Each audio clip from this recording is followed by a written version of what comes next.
سرزمین من شور آفرین میهن، دور است و باد ای مرز باور دست اهریمن.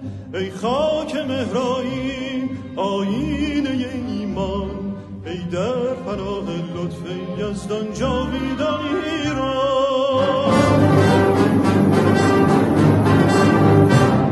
تو که در دامانت لاله می جوشد، سحر از چشمانت ژاله می نوشد.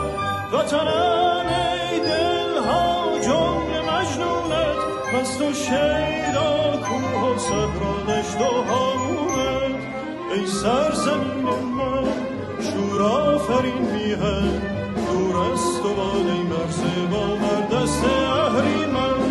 ای خاک مهرایی آیینه ایمان، ای در پناه لطف یزدان جاویدان ایران.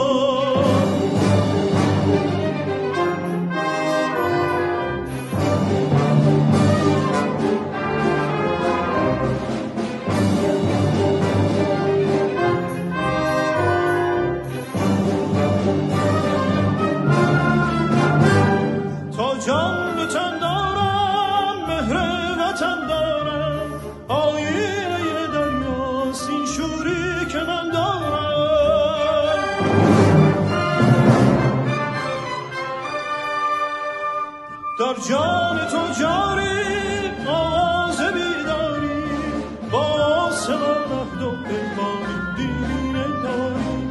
ای سرزمین من شور آفرین میهن، دور است و باد ای مرز باور دست اهریمن. ای خاک مهرایی آیینه ایمان، ای در پناه لطف یزدان جاویدان ایران.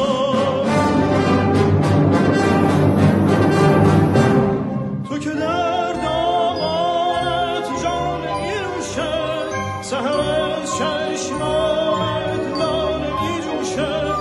وطنم ای دلها جمله مجنونت، مست و شیدا کوه و صحرا دشت و هامونت. ای سرزمین من شور آفرین میهن، دور است و باد ای مرز باور